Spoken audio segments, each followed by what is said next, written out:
Hey, good afternoon. It's a pleasure to be here again to talk about the microbiota in this microbiota series in August. And once again, I would like to thank you everybody that is attending our webinar today. You can have questions, just write your questions right away and I can transfer it. And today I'm very happy because I have here a very important guest.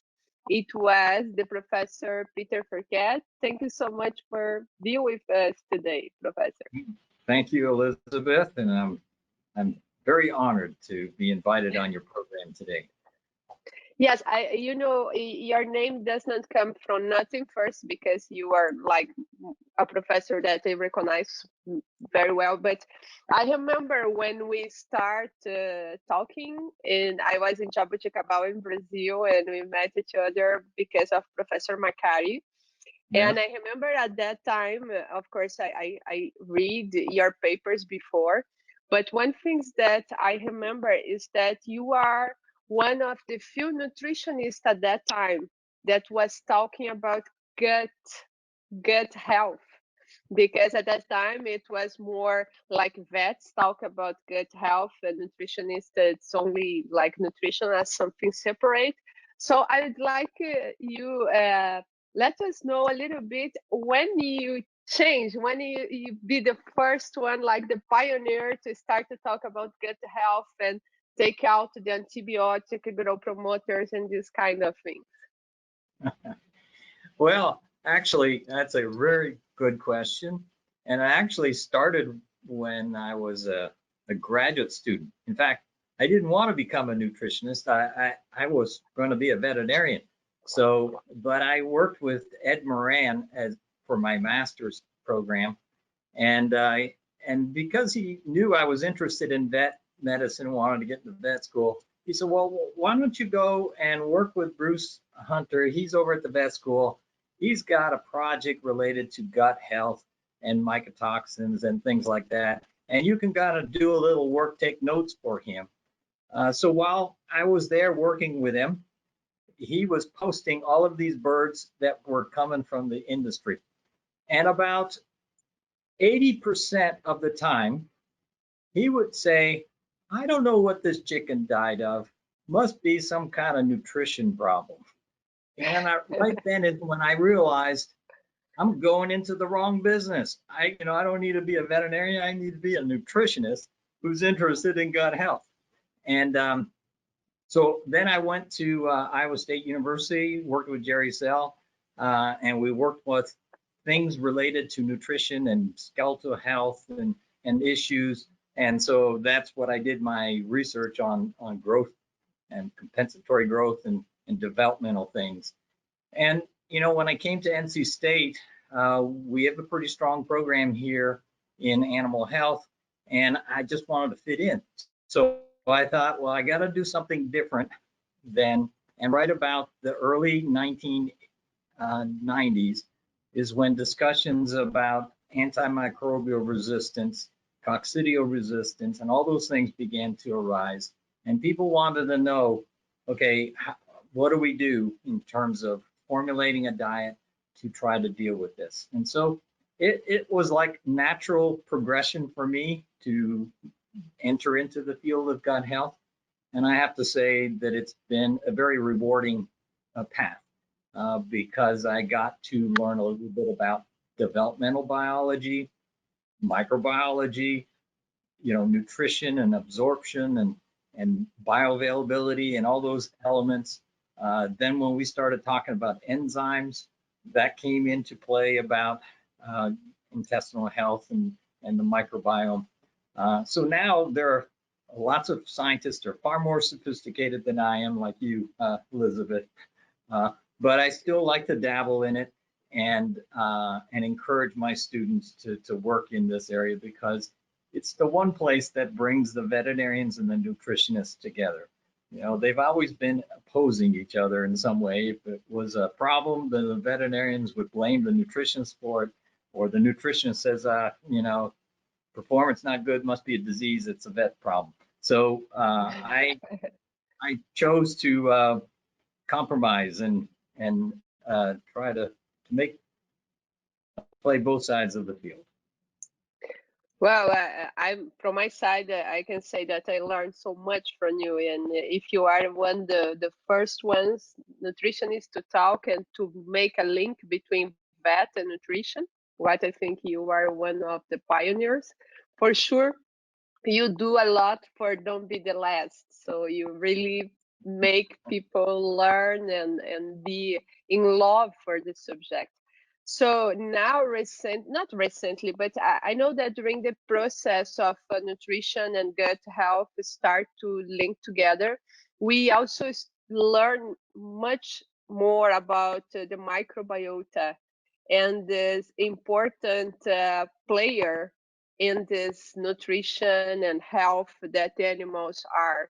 So, can you start and explain to us your view of microbiota and nutrition? Yeah, I'll be happy to. And do you mind if I share my screen to kind of illustrate some of my ideas? I just had 2 slides, but let's see how this works. No, So please. you can see this now. Yes. Oh, hang on here. Yeah, all right.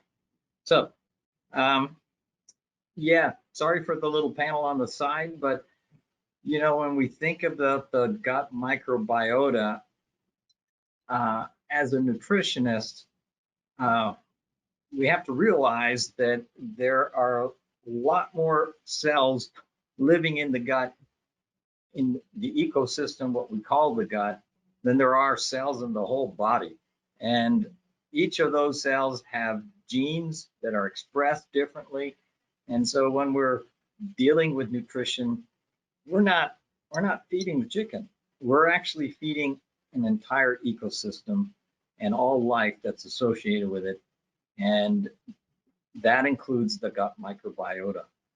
And that gut microbiota has a metabolic function where it could take certain dietary components through fermentation and other things. It can produce other nutrients that are very important to the host. The host can secrete some things and feed that microbiota, and then also um, impact the metabolism of the host through the metabolites from the microbiota. And there are microbiota also have a protection function. They can deal with antimicrobial factors. They can detoxify things. They can displace pathogens. And if, for instance, a probiotic can displace some pathogens, and if you feed the right combination of nutrients, that you can manipulate the characteristic of that microbiota to benefit the animal. And it also has an immune function. So it these microbiota are very important for the development of the immune system of the animal. And without the proper microbiota, that you may have compromised immunity that could affect resistance to disease. And one thing I don't have on there, but through the interaction of the microbiota and the gut, we're finding out that it also has a neurological effect. It can literally change the way the animals behave. You can calm them down with the correct microbiota. So it has a lot of properties. Oh, this is it's a very well way to explain how these interactions. Last week we have here the professor of the Musée Natural de Paris, and he's talking like the overview of microbiota as a symbiosis, right? And the relationship between not just the microbiota of the host of the animals, but this comes out also from the feed, from the grain, from the cereal. So all the microbiota from the cereal could be changed as well by the way that people plant the cereal, keep the cereal, and this is will affect the gut as well and microbiota. So, Professor, when in these days, we talk about nutrition.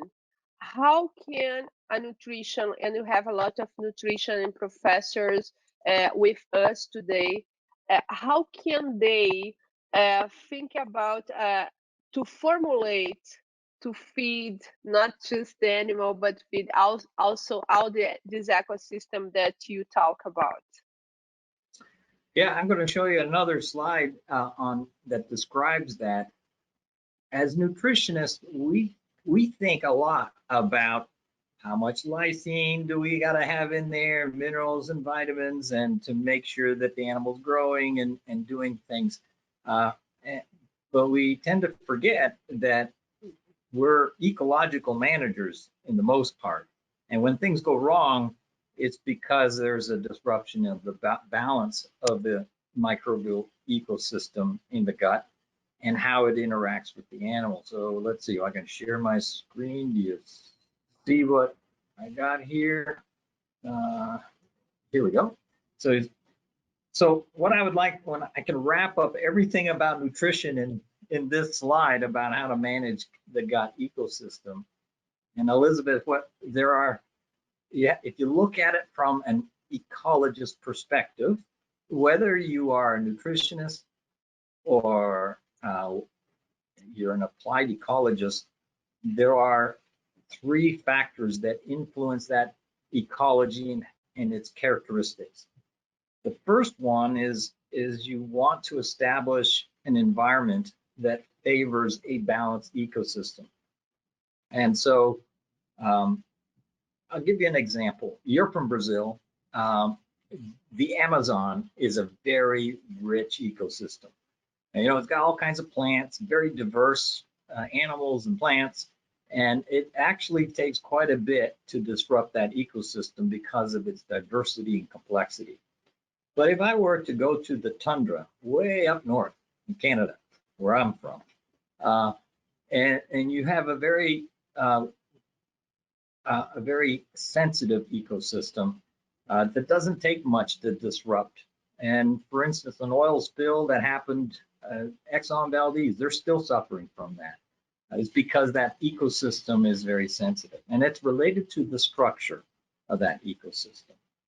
So the first part is you want to establish an ecosystem, you cultivate it such that it promotes the development, and that's why I really got interested in early development and in novo feeding and things like that, because I wanted to provide a means to promote normal development and rapid development, not only of the enteric brush border, but also a place to live for happy bacteria.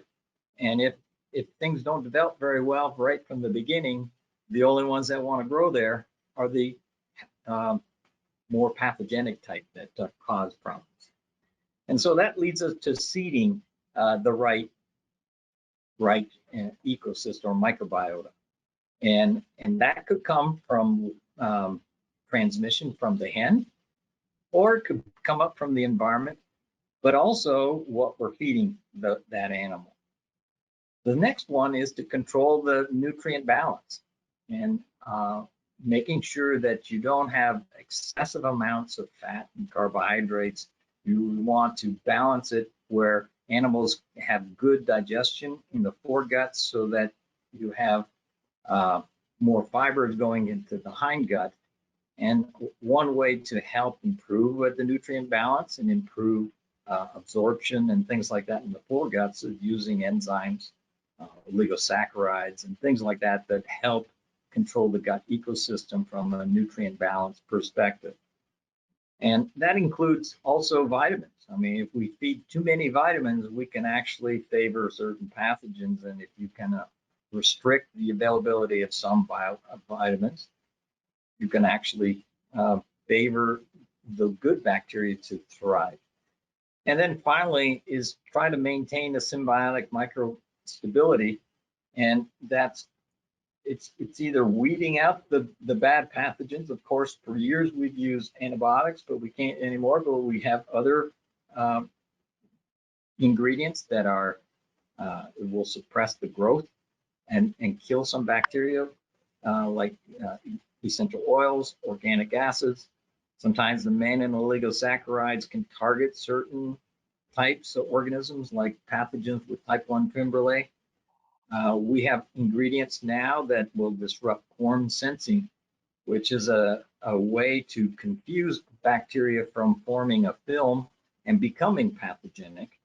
And there are ways where also related to quorum sensing, but you can use technology which will bind certain toxins that are produced by pathogens and therefore reduce their adverse effects. So basically, it's three components. And when you're feeding a diet, you'd like to address all three of these in some ways to achieve the best balance and the most favorable gut ecosystem.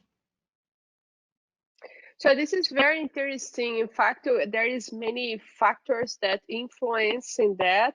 I love that people start to make some questions here for us. So I have a question of Robert put together, and he asked, which role plays the physical structure of the feed, like to be mashed, to be crumbles, to be pellets, in terms of gut health and Yeah, microbiota? It's a yeah, nice question, right? that's a great question. And we've done a lot of work in that area, especially we did. Oh wow, 10 years ago or more than that, in the mid 1990s, I started doing some work on particle grind size and the impact of gut motility.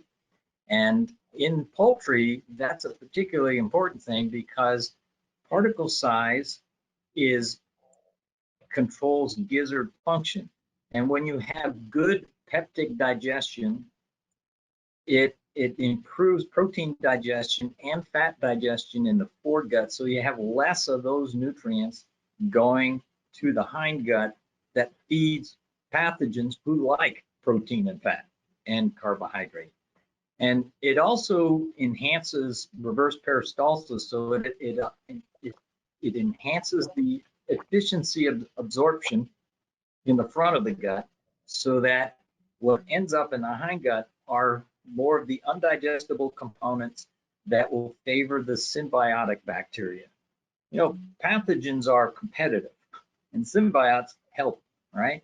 So the symbiotes like to eat the food that the animal doesn't need, but a pathogen wants the very same thing. And in fact, when they get really hungry and angry, they actually start causing the gut to deteriorate so that they get more protein and fat to feed on. So particle size is very important, but even the crumble, even though the crumble and pellet size may not necessarily affect gut motility because that's a function of gizzard action, but good pellet quality is also necessary for feed intake and allowing animals to consume enough feed to supply nutrient for the animal. So the main thing when it comes to particle size is really the grind size. And we've done a number of research where we looked at grind of corn, for instance, and we determined that if the total diet has a particle, have about 10% of the diet has a particle size of greater than 1,000 microns, right? So it's not all of it. That's enough to stimulate the gizzard to function. Of course, you can go way over that, and then that will start to compromise feed intake, and that's where pellet quality becomes an issue. And what we found is when we have a sufficient amount of gizzard function due to particle size, we can shift the gut microflora in the hindgut towards a more symbiotic method, even better than any feed additive we can add. And on top of that, it actually reduces your milling cost because you're not grinding as fine. And then on the other side, we're getting an effect that is almost as well as a lot of feed additives.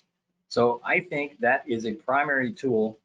And we've seen in our research under controlled methods When we increase particle grind size to about 1,200, 1,000 to 1,200 for about 10% of that diet, we're improving feed conversion by almost 5 points, sometimes more. We see less litter wetness problems, like litter problems, and better nutrient digestibility.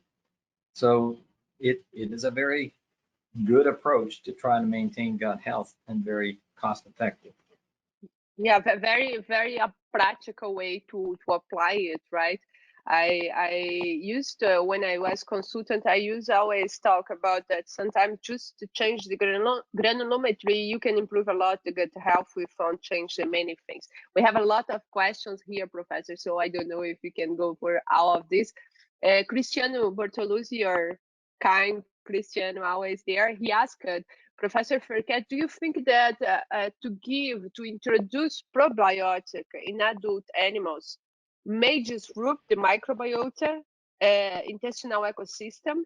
And he also said, would be better that instead of put the bacteria, the probiotic, we feed the bacteria that is already there? What is your vision? Well, that's a hard question to answer, but a probiotic is actually going to, in some way, going to still compete. It increases the microbial load, whether it's good bacteria, bad bacteria. And so the animal will respond a little bit by producing more mucin and things like that. So there's a cost to that, but because it suppresses the pathogens, will actually have a benefit. I like the idea, and of course, probiotics are labeled to heat processing. They're more variable. So in that case, maybe a prebiotic, ones that feed the right bacteria, is better. So oligosaccharides, short oligosaccharides that either is fed on purpose, or you can achieve that by using some enzyme preparations that will produce these oligosaccharides are helpful. I think the other question was about, older animals like broiler breeders.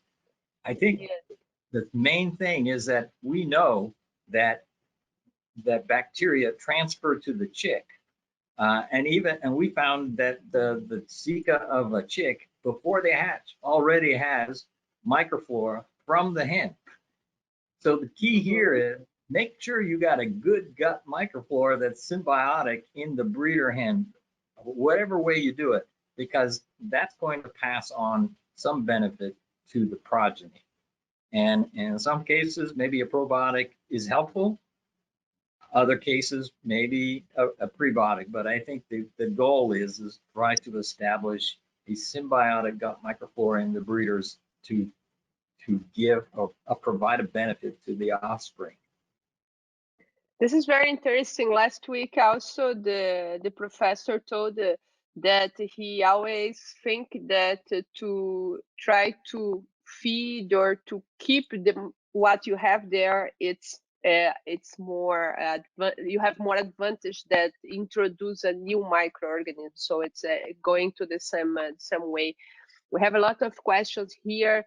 Hafiz Akran asked two questions that I put together. Like he asked, and this is the right guy to ask it, Dr. Ferket, because this is exactly what he started many years ago. He asked it, when we need to start to feed the animals for gut health, and you start talking about Novo many years ago. So I think you are the guy to respond that. And he also asked if the antibiotic growth promoter and the coccidiostat affect the microbiota. So this is the question. Well, first part of the question, as soon as possible, So that's why I started doing in ovo feeding, because, trying to enhance the digestive capability of a chick as soon as possible and to enhancing their development. That's why we ended up adding some nutrients to the amniotic fluid, and we found that greatly advances gut development, so that by the time the chick is hatched, they have their development of the gut is similar to a two-day-old bird. if you think about a chick, if it hatches and it doesn't have very good digestive capacity, and you feed it, you're now generating a lot of nutrients, fat, and protein that can't get digested, and it starts to feed the organisms that can, and they happen to be the competitive ones, E. coli, Salmonella, all those, and then they become the pioneer colonizers, and for the rest of your life, you're going to be fighting those organisms. If we can get better digestion right from after hatch, we can end up having better a gut microflora as well. So starting as early as possible is so important. So still there is a question here about probiotic from my friend Bauer. He asked, it's in the same, like start as soon as possible, and then he asked, is the probiotic important just at the beginning, like at the start, or can we use probiotics through our broilers' life? Let's talk about broilers. Yeah, so it depends on the type of probiotics. A lot of probiotics are actually soil microbiota, and they don't replicate in the gut. They're not actually native, but they're actually they produce metabolites that are beneficial, and so those are not what I call pioneer colonizers that will stay with the animal. But then there are other non-culturable type of bacteria within the class of Clostridia. There's a especially the butyric acid producing type organisms seem to be particularly beneficial when the animal is very young. So I'm actually doing some research now with an organism that we identified in ovo from a chick. It's a Clostridium butyricum, and so now we're working with that where we can actually inject that in ovo or try to apply it to animals soon after they hatch to try to colonize pioneer colonizers that produce butyric acid, and then these help with other good bacteria to like lactobacilli to develop afterwards. So hopefully that answers the question. Yeah, you can spray eggs with probiotics in the hatcher and provide them and on drops on top of the chicks, and try to competitively exclude the pathogens like Salmonella and E. coli, and that may be beneficial. But a lot of them have to be continuously fed to have a lasting effect. So Robert also make another question that I think is very interesting about the fiber, because at the beginning the nutritionist was always against to take any kind of fiber. You need to take out the fiber. You need to have more digestible food to have more absorptions and growing. So how about the fiber in these days after all this knowledge about microbiota? Yeah. Well, we discouraged the use of fiber because it took up space, but we were thinking a lot like how much nutrients ends up to the animal. But when you have an ingredient that is poorly digestible, it has a much bigger effect on the hindgut microflora because it's a substrate than to the animal itself. So let's say if you had a diet that it was like 90% digestible, 10% makes it to the gut. But then let's say you improve digestibility to 95%. What's left is that's a 50% decrease in substrate for the hindgut microflora. So fiber now is a very valuable substrate to feed the good bacteria, where tend to be cellulosic bacteria. They produce organic acid, they produce vitamins. It's almost like a ruminant, right? So, and then it's the type of fiber that's important too. There's soluble fiber and insoluble fiber. The soluble fiber can be broken down into oligosaccharides, which act more like a prebiotic. So we are starting to pay more attention to this whole problem right now, in terms of the fiber in the diet. And I think Gonzalo Mateos, who's a Spanish scientist, poultry scientist, has spent a lot of effort and research now about the importance of fiber for gut health and performance. I have here, well, today I'm very honored that Dr. Peter Cristal is with us, and he asked a question. He said, you know, when you have, for example, thank you, Peter, for the question. Once you lose the good health, you have already the dysbiosis. How would be the actions for you to rectify the situation, assuming that you cannot use antibiotics? So thinking about non-antibiotic productions, and you have a dysbiosis. What will be the the steps that we can do at this situation? Peter, that's a good question, and I thought about that, and that's really when that happens, we scramble to try to rectify, and in some cases it's difficult to rectify some. It's better to prevent the problem from occurring. And dysbiosis is a proliferation of pathogens, competitive organisms that actually have become so aggressive that they are beginning to degrade and attack the tissues of the animal. And how to stop it, I think the interesting research is more in the area of corn sensing, because these are organisms that have become an angry mob because of limited nutrients or substrate for their survival. And so they change their pathology and start producing toxins that degrade the animal. So to stop it, we either got to kill them off, which an antibiotic does, or we can use some new technologies possibly that will interfere with their communication, corn sensing molecules.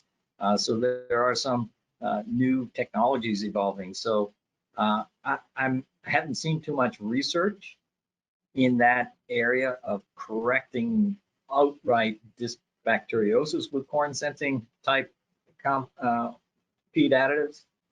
A lot of them are like clay substances that will bind these corn sensing molecules and prevent the communications of these pathogens. So that's one, and trying to use organic acids and things like that. Butyrate seems to be beneficial to try to help repair mucosal damage. Leaky gut is a major issue that's associated with dysbacteriosis as well. Yeah, so it's a kind of like try to recover with some additives, but still they take some time. This is why prevention is always the way to go, right?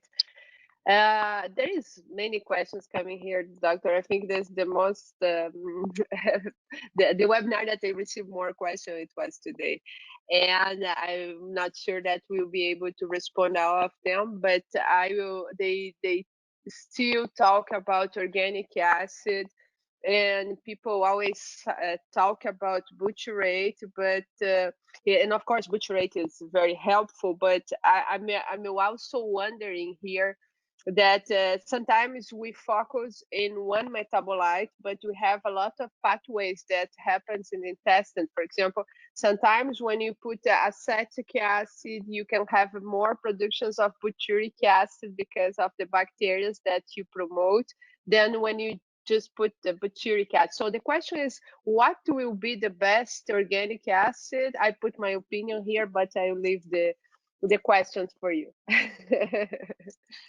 Well, if you look at, we have to start thinking like a ruminant nutritionist now and trying to produce a balanced volatile fatty acid composition, which is the fermentation byproducts of good symbiotic fermentation, which includes propionate, acetate, butyrate, for instance.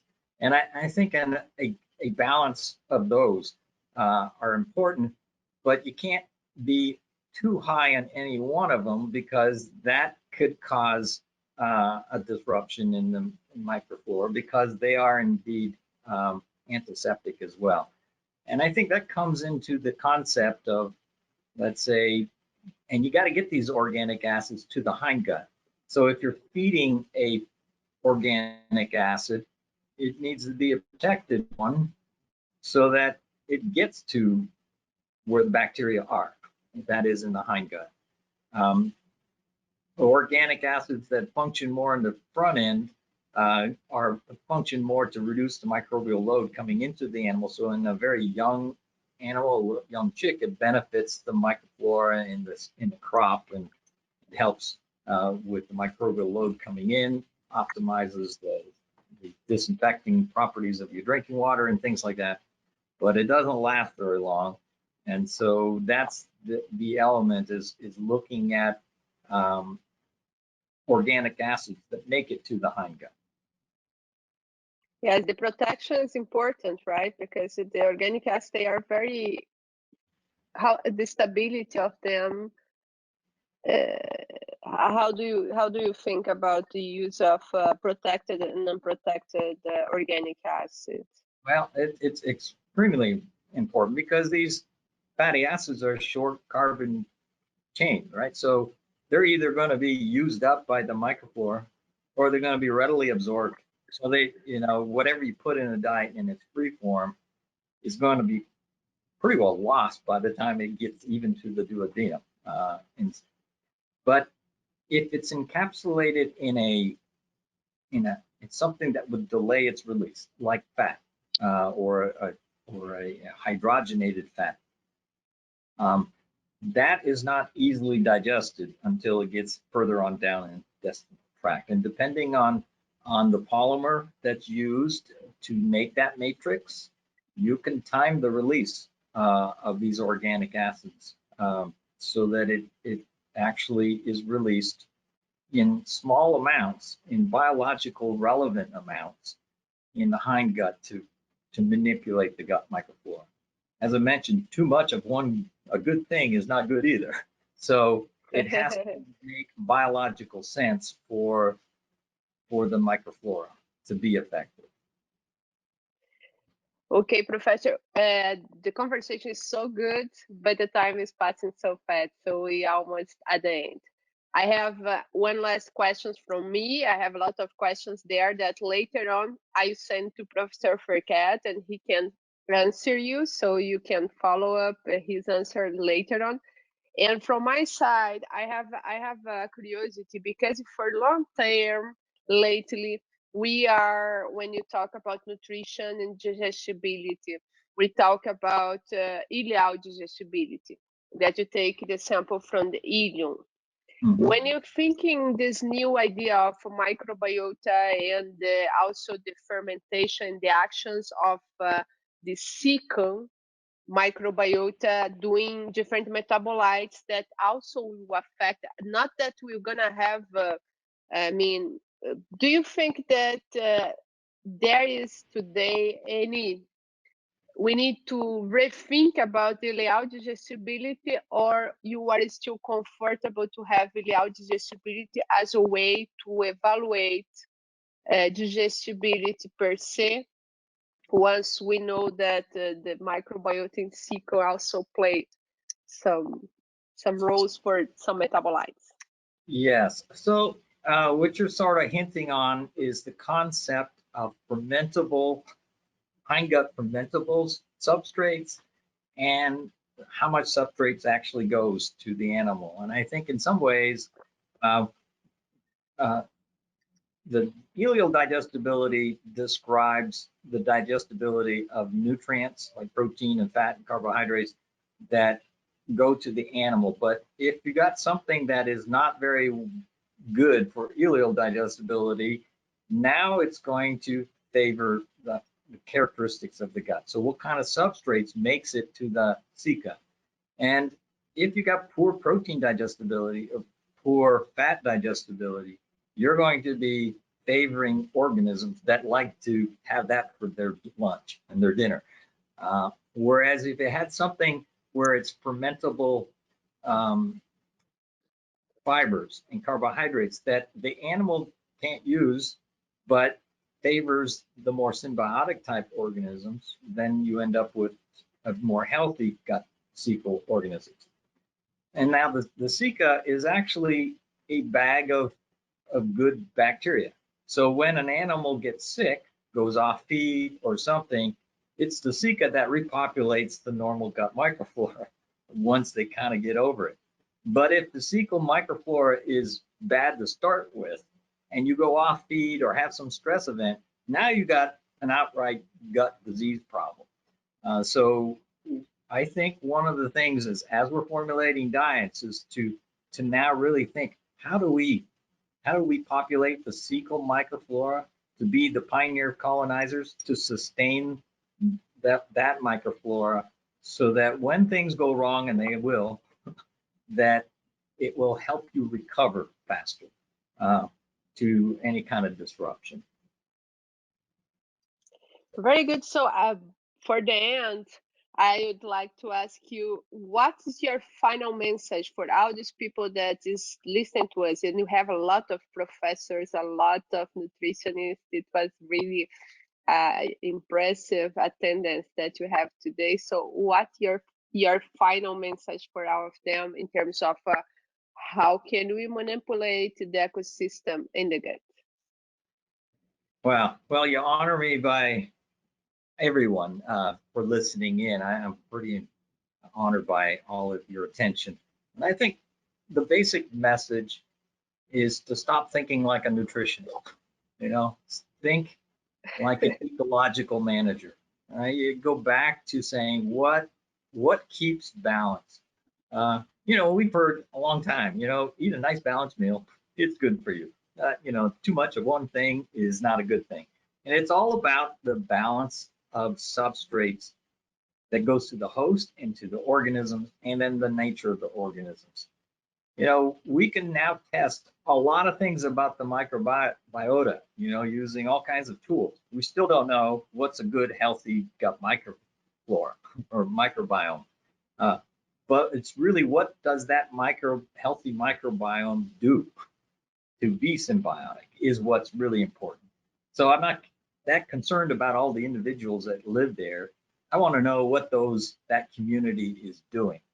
And so as a nutritionist, we need to respect that ecosystem and try to provide balance in the best way we can, using the physiology of the animal, the nature of the bioavailability of the nutrients you're feeding, and make sure that you're not overdoing something. Sometimes I think we over fortify vitamins, for instance, because let's say biotin, there's a lot of pathogens that need biotin, but we dump in lots of biotin because we think it's a good thing and it's safe. But in the wrong situation, it could actually cause the problem. So I think that's what we should be all thinking about, is when I'm formulating a diet, the ingredients that I choose, are they strategically balanced to address the ecosystem? Very good. So thank you so much, Professor, to be here today. I remember everybody that stay with us, that next week we will follow this conversation with Dr. Ricardo Hayashi. We'll talk about how to apply this microbiota in field. He is from BRF in Brazil, so he'll talk about what the industry is doing. Thank you so much, Professor. It's always an honor to have you here and to listen and learn with you. So thank you so much, and have a good afternoon, all of you. Thank Well, you. Bye-bye. bye.